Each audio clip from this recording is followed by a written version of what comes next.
If there's two things I know, it's that life can get pretty tough sometimes, and that RPGs have a special kind of power. The power to transport me not only to different worlds and times presented in the game, but also the power to transport you to an earlier time in your own life. Sure, the more some things stay the same, the more other things seem to change. Maybe it's the fact that I've been at this YouTube thing for 12 years now, or maybe it's just that I'm getting sentimental, but it's times like these that I want to go back. Unless you've got a wild-eyed neighbor with a plutonium-powered DeLorean, I've got the next best thing to get you there. I am SuperDerek, and if there's two things I'm good at, it's concise titles and making lists. And this is my top 10 retro RPGs that'll take you back to the good old days, feel like you've come home again, or otherwise just feel dang cozy. Let me kick things off with an honorable mention, because while this is a game I discovered about 12 years ago, it's not really an RPG by most people's definitions. But Shenmue on the Sega Dreamcast is a special kind of title that takes you back to 1986 in Yokosuka, Japan. If you've got a hankering for some anemoia, that is, the feeling of nostalgia for a place or time that you've never known, then Shenmue delivers in spades. The nostalgia factor here for me, though, is a double whammy, featuring some high-quality visuals from 1999. Try not to think about the fact that this 25-year-old game was telling a story occurring only 13 years in the past. It's a surprisingly atmospheric title that allows you to interact with the world and objects in a way that was unprecedented back at the turn of the millennium. The music is minimalist at times, but always feels like it's hinting at something deeper, something mystical occurring just off screen, just out of sight, just around the next corner, just after the next forklift race. So if you're fine with playing something a little off the beaten path, dig out your Sega Dreamcast, plug it into your CRT television, and party like it's 1999 with Shenmue. I'm what a lot of folks might call a Gen 1er. But they'd be wrong, obviously, because I'm a Gen 2er, which is basically just Gen 1, but better. Don't at me. Now don't get me wrong, Gen 1 was my jam, and yellow was mellow, but gold was my goat. I was maybe 12 when my friend let me play his copy of yellow. I accidentally oversaved his game, and he forgave me for some reason, the fool. But if you're watching this, Jordan F., I'm still really sorry about that. My bad. But honestly, I think we both know it wasn't entirely my fault. I mean, honestly, who would make an RPG only with one save slot, though? Well, Nintendo would follow up their wildfire breakout hit with Pokemon Gold, which was revolutionary, because it was basically just Gen 1, but better. There were 100 new Pokemon added, and once you finish disgracing all of the new gym leaders of the Johto region, you get to go all the way back to Gen 1 Kanto region and put them to shame as well. Then, you could even go back and fight Red, the main character from Gen 1, and beat him up and take his lunch money. And if you hit the end game, you can even fight clones of your friends that you've traded with over time and learn strategies for dealing with their level 100 team of legendaries plus a Snorlax with leftovers. Point is, when the TV was taken over by old folks watching news about their financial futures crumbling, or the presidential infidelity impeachment hearings and whatnot, kids could whittle away hours of our boredom on these tiny, pocket-sized Pokemon machines. Did they ever keep track of the hours we spent? I don't really remember, but I'm pretty sure my parents could have tracked that time in sheer dollars spent on AA batteries eaten by my Game Boy Color. These were roads that I knew like the back of my hand, and those roads were paved in the tears of captured Pokemon forced to fight unattended children to the point of unconsciousness on our quests for inevitable glory. And when you put it that way, it's hard not to realize that the real miracle here is how this franchise continues to thrive in current year, pumping out middling iterations of the series not unlike how a neglected Ditto might pump out eggs at a daycare. It's almost inspiring. It's the summer of 2006, and your evening shift doesn't start for a few more hours. Your friends are at work and your Xbox 360 hasn't red-ringed yet, and it's time to play The Elder Scrolls IV: Oblivion. Oblivion took over my life for several months the year that it came out, both leading up to and after its launch.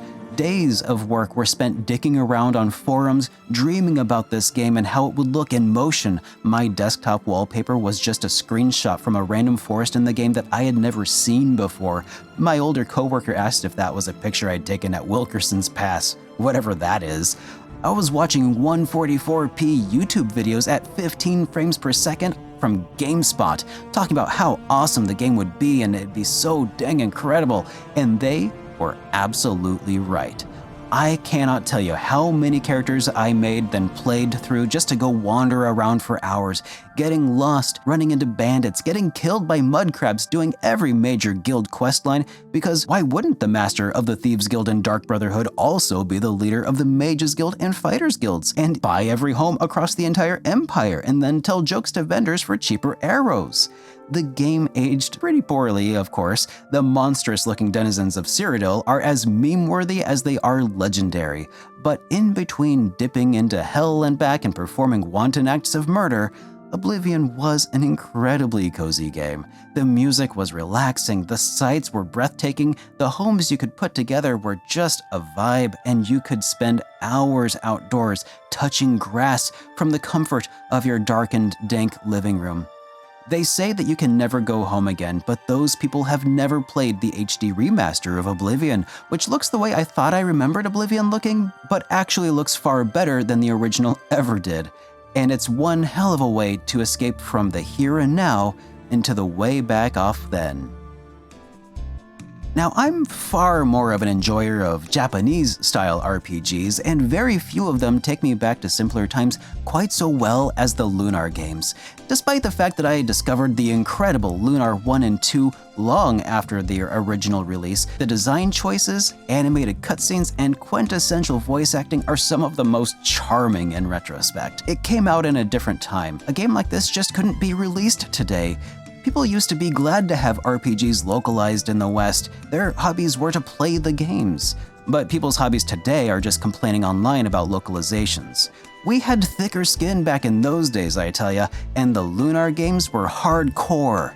Working Designs may have fiddled with the difficulty settings and then threw in some pop culture jokes about Bill Clinton and Michael Jackson, giving the title a distinctly dated feeling alongside a mandatory hard mode playthrough, but these were wild times for a Wild West industry. But what's truly special, beyond all of that other product of its time post hoc rationalization, is that both games tell incredibly endearing love stories. Stories of people becoming good friends, capturing those group dynamics and how they evolved over time and overcome insurmountable odds.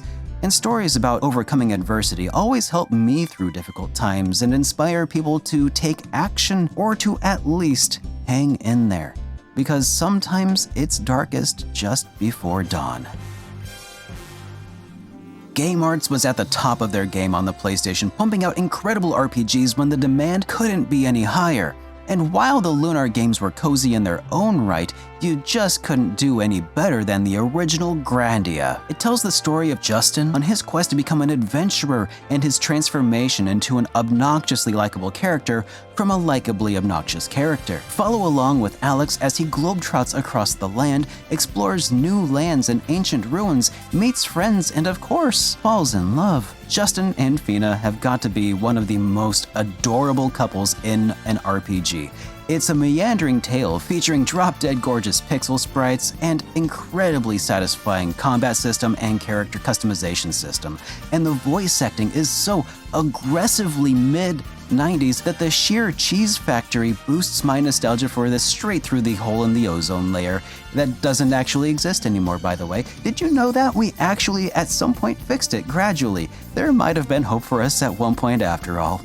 Anyway, I can't recommend Grandia enough to anyone looking wistfully at the past, staying up late at night with friends, messaging over MSN Messenger, drinking Surge, and sharing a meal with your companions while learning about what it means to be a real adventurer. Now, Dark Cloud 2, also known as Dark Chronicle in other areas, is a PlayStation 2 title that takes me way back. It features a lot of the same kind of upbeat shonen fantasy energy that fueled my adolescence, and the visuals were bright and colorful and featured that cel-shaded aesthetic that just aged so incredibly well on the PlayStation 2 and Dreamcast era of consoles. Around this time, games were bright and colorful and cheerful before the HD era came along and tried to turn everything brown and gritty. It featured a lot of aspects that I love from other Level 5 games, like the weapon upgrade system, but also had some truly unique ideas about customizing and riding your own personal steampunk mechanical tank. Streamlining things from the original Dark Cloud, such as the huge cast of playable characters, Dark Cloud 2 narrowed the scope of its cast in order to focus on developing two characters, Max and Monica, into distinctly different characters that players could switch between on the fly, each with a ranged and melee attack and other special abilities like summoning that tank or turning into a beast, all the while trying to restore the pieces of a shattered world by traveling backward and forward between the past and present. The music throughout is also just such a relaxing vibe, especially when playing a few rounds of Sphera after clearing a floor in a dungeon. I didn't get to play this one until way after its release though, so it doesn't quite hit my nostalgia button quite as well as the next one on this list. Final Fantasy characters fighting alongside Disney? That sounded way too goofy. But I was a fool, and if you skipped it, you might already have missed out, because when I played this game, it was towards the end of my adolescence. I was definitely too old to be playing baby games featuring Disney characters, but I was just old enough to be bummed about missing out on games featuring Final Fantasy characters and an action combat system. And Sora Man, he looked just like a young Sion Barzad from The Bouncer, which meant that I had to see if there was a connection. Don't ask me why this was so important to me at the time, but it was. Also, yes, there's definitely a connection, and Sion's favorite brand, Dog Street, gets repped by other kids in the Kingdom Hearts universe. However, the real point I'm trying to make here though is that I gave it a shot anyway, probably at one of the last times that I could really appreciate what the game had to offer. One last romp with some characters that I knew since as far back as I could remember. A chance for those characters to show me around and experience one last adventure before eventually saying goodbye, as I would open the door to adulthood, to whatever would await me on the other side. And perhaps that's what Kingdom Hearts was, an allegory for coming of age and entering into adulthood. And these characters wanted me to know that while other people only saw darkness on the other side of that door, these characters knew on the other side of that door, there could be light too. And that's probably something a jaded 30-something just probably couldn't appreciate for the first time through the lens of cynicism. But for me, something about that old bit of magic has stuck around, allowing me to continue suspending my disbelief just a little bit, just enough to have reviewed the entire series and have kept some shred of my sanity left intact, and a little bit of rose-tinted glass remaining through which to reflect on my time with the game and relaxing in Traverse Town, one of the coziest places you can find on a PlayStation 2 disc. One of my first big boy RPGs that I remembered playing was Breath of Fire 3. I don't know why I thought of it as a more mature RPG back then than I had experienced prior, but something about the story felt darker and more mature. It took its time to tell a story that spanned across oceans, continents, and decades. I played this RPG on a 10-inch CRT over coaxial in my bedroom, and through that tiny window experienced what RPGs could eventually become. Dragon gene splicing helped me fuse the perfect dragon. I helped a wimpy character train himself to overcome a bully. I rebuilt a fairy village and navigated a freaking desert using only the stars to guide me through the night.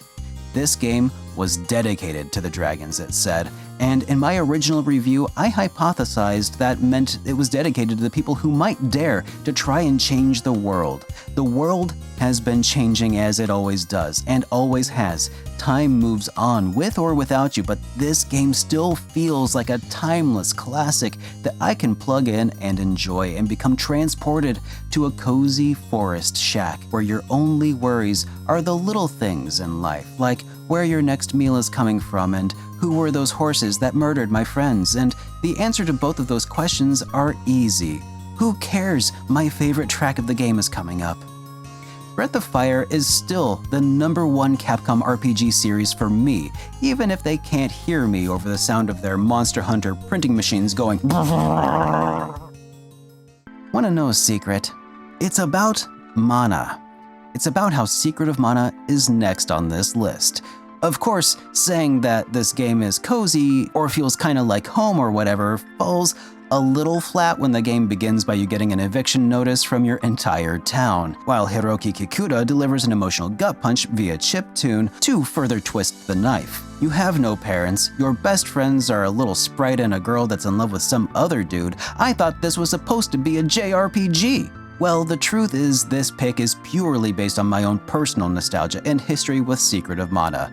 And in truth, this is really more of a my personal list than an objectively curated list using a point-based system and panel of judges.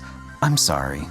Secret of Mana was one of my first RPGs that I had recommended to me when I was just discovering RPGs. My sister's friend, Avi, said I should give it a go, and up to this point, a lot of the RPGs that I had played were Super Nintendo rentals from the local Dillon's grocery store.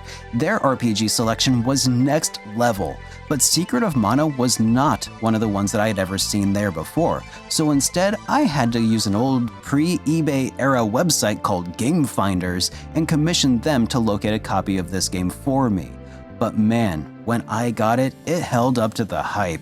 It was a Squaresoft game, but it was also all action-based, and the game even played alongside you. So it wasn't like you against the world, it was you and your friends. They had your back and you had theirs, at least as soon as you changed their tactics from the default run away and defend mode. That was a weird choice there, Square, not gonna lie, but once you get into the groove, you're treated with some killer music, insanely ramped up boss fights, a wide variety of towns being taken over by forces of evil, and we had to protect seeds or something? Yeah, the story in hindsight is hard to kind of piece together. The localization was hampered by time and budget as per usual, so a lot of it was left on the cutting room floor. But this game pushed through that barrier through the sheer fun factor. I have played through Secret of Mana more times than I can remember, and even beat it once or twice. And while Trials of Mana is probably better in most ways, it just doesn't quite feel as familiar and quite as much like putting on a comfy pair of slippers as slipping into a new run through Secret of Mana. The next two games on this list were hard to pick between for placement, but their spot on this list was a foregone conclusion. If you know me, you already know what they are, but for everyone else, it's good to have you here. Consider subscribing because I'm working very hard to take this channel full time, and I do need your help to make that happen. Terranigma is the reigning champion of best action RPGs from Nintendo's 16-bit era. Even better than Trials of Mana, I think, though maybe not by that much. And the Super Nintendo itself just inherently feels like being home. And home is a great place to be. I first played Terranigma using a ZSNES emulator back in the day on a Windows 98 PC. The game never released in the US, but it did come out in the UK and Europe, and is basically the one and only RPG that they've held over us this entire time.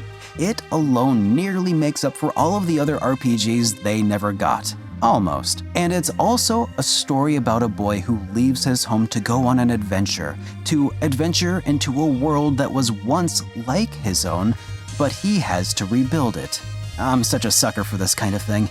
If you've ever played Soul Blazer, it's kinda like that, only way better because it's by the same team who had way more experience after they knocked out Illusion of Gaia.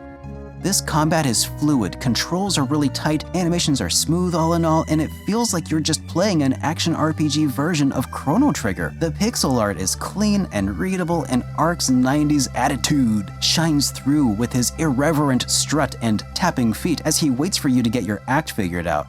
I mentioned Anemoia at the top of this video, and the word comes echoing back to me now as I write my thoughts about Terranigma. Not because I feel like I'm experiencing it when I play through Terranigma, but because I can almost feel Ark experiencing it through his journey to rebuild the world that looks like it should embrace him, that he should be of that world. But he's not. He's from the underground world. And despite the overworld's echoes of his world, they are tragically separate and distinct in important ways that you gradually learn about through the course of this impactful game. Ark's hometown, Krista, and its theme song that plays within has to be just the most lovely and peaceful place to be found on a Super Nintendo cartridge, and revisiting with every playthrough has me thinking about extending my stay just a little longer, explore just one more nook because it's a harsh world out there and there aren't many friendly faces to see for a long while. Maybe we could just stay here in this sleepy village with Elle just one more day? Adventure can wait just a little longer. As a 90s kid, preaching to the choir of statistically other 90s kids, I think you'll find this next entry particularly inviting. I grew up in a podunk town, walking around my neighborhood more or less unsupervised for hours at a time, hung out in forts in the woods, avoided bullies, and was afraid of big dogs. And returning to Juanette and Earthbound has you doing the same dang thing. Falling into those same stomping grounds, getting into strange places that you probably shouldn't be in a podunk town, hanging out in forts in the woods, trying to avoid bullies, and getting attacked by stray dogs. The year is 1990X and you are Ness. You are 12 again. It's summer break and the grass is green and there's a commotion outside and suddenly you're getting sucked back into an adventure of other familiar towns and cities and deserts and marshes and schools and shopping malls that almost look like you know them. That's the thing. You've always been here, Ness. Welcome home. Get changed into your jammies. Pay no heed to the meteorite. The golden Mani Mani statue is none of your concern. Monotoli, the super rich guy, kidnapped Paula? Don't worry about him. Your friend Pokey has your back. The police attacked you? No, they didn't. This is Juanette. Don't worry about the cultists. Blue, blue. Go back to sleep. Blue, blue. Adventure can wait, Ness. Just a little longer. Here, we can be happy. Happy. Actually, you know what? Scratch that last one. After all, let's try this again. Chrono Trigger has to be one of the RPGs I've replayed the most over the course of my life, but even so, it's the much bemoaned follow-up title Chrono Cross that ended up taking the cake for me on this list. Chrono Cross has its problems, sure, and some of the criticisms levied at it are valid, but that doesn't stop Chrono Cross from being one of the coziest, most relaxing experiences for me after a long day. Of course, it helps that I played the game when I was young, and I immersed myself in this little archipelago for weeks at a time. Back in the day, I made friends with the denizens of Arnie and felt like I had found and explored every single character's backstory arc while bopping along to the masterful work of Yasunori Mitsuda. The soundtrack has to be one of my absolute favorites of all time, alongside most others on this list, by the way, with the highlight of Arnie Village theme just easing the tension from my body, melting away. As a kid, playing this game made me feel like there were so many possible paths to choose from, so many different locales, so many different ways of life you could observe. Each island felt distinct, and each town and dungeon featured picturesque, pre-rendered backgrounds that were jaw-dropping at the time. I was astonished at the level of detail they could fit into an area, sucking me into every single scene as I'd dissect every little detail. The game doesn't give me that feeling of anemoia, the feeling of nostalgia for a time or place that I've never been to, no, because I feel like I've actually been there, lived here, breathed in the salty sea air, and been dashed upon its sands, navigated its waves, and soared through its skies. Through time and space, it beckons me. Surge, Kid, and Glenn with double Iron Lancers, a mysterious magician in masquerade, liberating demi-humans from a cold-hearted captain, living out different timelines where people made different choices, experiencing the butterfly effect playing out in an alternate reality. Chrono Cross isn't exactly the greatest RPG out there, but the unique battle system feels incredible and satisfying. The tablet-based magic system is weird, and yet It's easy to understand. The cast might be broad and shallow, but there are still a few deep spots that could suck you in. It's offbeat and yet entrancing and enticing. It only takes a few minutes in Chrono Cross to convince me that maybe, just maybe, the island life really is for me. So let's maybe just slow down a little. Set up a hammock and let the ocean waves lull you into a meditative state of relaxation, and perhaps mix yourself a painkiller to wash it all down. But hey, this is just my list and yours is going to be wildly different. What is your most cozy, feels like home RPG for escapism? Let me know in the comments down below, and maybe check out my top 10 Super Nintendo action RPGs video. Oh, and real quick, if you do happen to know that neighbor with a DeLorean time machine, hit me up because I just came up with a plan for how I can finally get us a copy of Panzer Dragoon Saga.